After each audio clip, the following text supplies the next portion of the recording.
खुलुमबाय रायजोफोर, दासिमनि माखासे गोनांथार खौरांफोर लानानै फैदों। नोंथांमोना भिडिअखौ स्किप खालामाजासे जोबजासिम नायजोब, जाहाथे नोंथाङा गोनां खौरांफोरखौ जेन मिस खालामा। लोगोसेनो सानफ्रोमबोनि खौरां मोनबाय थानो थाखाय चेनेलखौ साबस्क्राइब खालामनानै बेल आइकनखौबो अलाव होनानै लादो।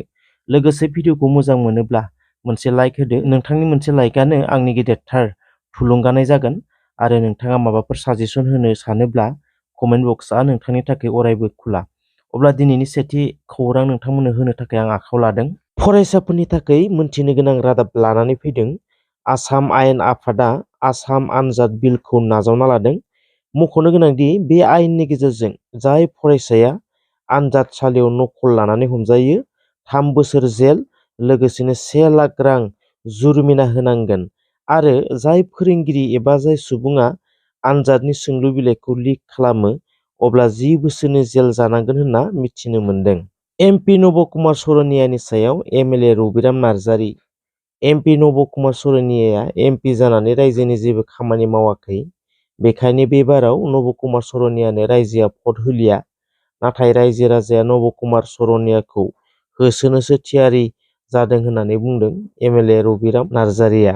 बलिउडनि मुंदांखा मेथाइ रोजाबगिरि कुमार सानुआ क'क्राझाराव दावबायफैदों। बिटिआरनि इएम अरुप कुमार देजों लोगोसे नुनो मोननाय जादों। आज सबसे बड़ी बात है कि यहाँ पे मेरा भाई है अरूप, सो भाई के साथ मुलाकात करने के लिए आ गया। मैं बोला कि मैं जा रहा था एक्चुअली न्यूबर्न गए गाँव, तो मैं बोला नहीं बीच में अरूप से मुलाकात करके ही जाऊँगा क्योंकि वो यहाँ पे है। मैं जानकारी मिला मेरे को, तो जैसे ही मिला मैं बोला अरूप से मिल के जाएंगे जो भी होगा। तो सबसे बड़ी बात है कि वो बहुत अच्छा काम कर रहा है। एक मंत्री होने के नाते आई थिंक ये जो यंग एजेड में ये सब मंत्री जो है हमको इसको ही देखना चाहिए हमको ज़्यादा करके, क्योंकि ज़्यादा करके यंग लड़के लोग आना चाहिए ये पार्टी में। And I think he is the right choice for our central government. तो बहुत अच्छा किया इनको, मैं तो बहुत खुश हूँ। और बस अरूप को मतलब मैं चाहूँगा कि वो बहुत सारा काम करे जनता के लिए और बहुत सारा और भी जनता के सामने भगवान बनने का इससे अच्छा उपाय और कुछ नहीं है। बस आप कुछ थोड़ा कुछ काम करते लोग इतना खुश हो जाते हैं, तो हम क्यों ना, जब हम हमारे ऊपर सब कुछ इतना बड़े आपका गाना का बिग फैन था। हाँ, मेरा तो फैन तो है ही यार, तू मेरा भाई है यार, फैन क्या है। तो मैं असम में कुछ प्रोग्राम करके जाएंगे आप? नहीं, प्रोग्राम तो अभी नहीं है, अभी मैं प्रोग्राम के लिए नहीं आया एक्चुअली। मैं एक मंदिर जाऊंगा। इससे पहले भी मैं आया था कामाख्या में, कामरूप कामाख्या में कुछ दिन पहले, आज भी मैं एक मंदिर में जाऊंगा।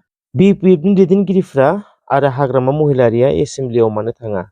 बिनि थाखाय हाग्रामा महिलारिखौ टार्मिनेट खालामनायनि बाथ्रा एमएलए जयन्त बसुमतारिया बुंदोंमोन। बिनि सायाव खाम्फा बरगयारिया मा बुंखो फै जों खोनासंनि। महिलारि बिथांखौ जयन्त बसुमतारिया अजद दैखांदों जे बिथाङा खेबसेबो एसेम्ब्लियाव फैयाखै, बिथांखौ टार्मिनेट खालामनायनि खोथा बुंदों। बियो अफिसियेल मेटार, हयथ' माबा मोनसे खारनाव थाङाखैब्ला खारन दङ। बिपिएफनि दैदेनगिरिया एसेम्ब्लियाव थाङैनि खारन दङ। दा सासे एमएलए, जयन्तआथ' एमएलएसो, एमएलएआ जोंनि एसेम्ब्लिनि बेफारखौ मानो बुंदों आं बुजियाखै। बियो पियरलि राजनैतिक नोजोरजों बुंदों। जुदि एसेम्ब्लियाव बाखि फैयैनि सायाव अफिसियेल माबा मोनसे रुल दङब्ला एक्सन लानायनि, मालाय एसेम्ब्लिनि सेक्रेटारि बा स्पिकार बिथांमोनासो बुंगोन। बर'आनो बर'खौ लुटिदों, लाख लाख रां थगायनानै लुटिदों। गावनि आंगोनि बर'आनो गोबां लाइमोनफोरखौ। मख'नो गोनांदि फेसबुकनि गेजेरजों बिटिआरआव साख्रि होगोन होननानै बर' लाइमोनफोरखौ थगायनानै लाख लाख रां लुटिदोंमोन बर' लाइमोनफोरनिफ्राय। क'क्राझार जिल्लायाव एनिथिं एमजे आरो बिथांनि हानजानि नाजानायाव साख्रि होगोन होननानै रां लानो फैदोंमोन सासे बर'आ। बे समावनो हमनो हादों होनना एनिथिं एमजेआ गावनि चेनेलनि गेजेरजों फोरमायनायखौ नुनो मोन्दों। हमखा मानि साख्रि ओंखारदों? मानि साख्रि ओंखारदों?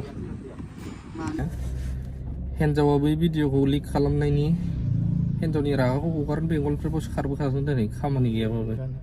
बेनो फैसा लाग्राया नै सोरियाव हमखा साख्रि होग्रा सोना दंखायो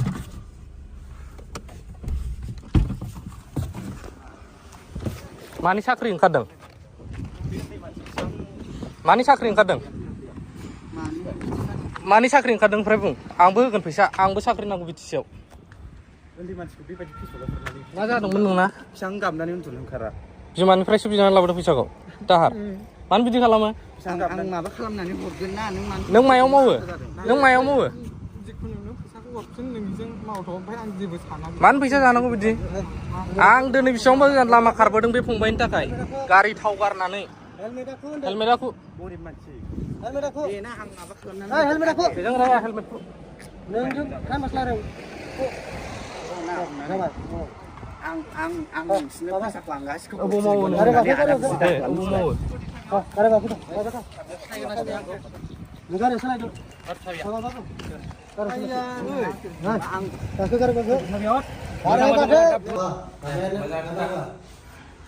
नोङो बेनिफ्राय फैसा मान लायामोन माने खामानि माबा खालामनो होननानै लानाय जादों खामानि एप्लाइ खालामनो होनना लादोंमोन ओमफ्राय मा खामानि खामानिया PWD होगोन होननानै PWD मा डिपार्टमेन्टआव जायखिया PWD होननानै बुंदों आरोखि 4 ग्रेडनि PWD 4 ग्रेडआव ओमफ्राय नों होगोन आं होआ माने बे अनजिमा होननायासो बिनानै माबा खालामदों आरोखि अनजिमायाव बेनि लादांगुरिनि बेनि मा मावो बेलाय मा मावो बे अनजिमाया बेनि उनाव आं थांफेराखै मा मावो अनजिमाया अफिसाव मावो मा मावो अनजिमाया गावखौबो मावो होननानै बुंदों बिटिसिआव मावो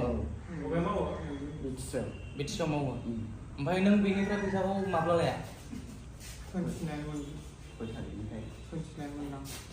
नों बेनि फैसाखौ बबेयाव लाया बे आं माबानाय रुमाव लादों बबेयाव हटेलाव थाफैदोंमोन नालाय नों एम्पारियेल ओमफ्राय हटेलखौ नोङो गावनि रुम होननानै खिथादों थाग्रा आंथ' आंनि रुम होननानै खिथायाखै हटेलाव नों मानो लाखो हटेलाव नों मानो लाखो 25 नोंनि डिटेल्स बे मिथियो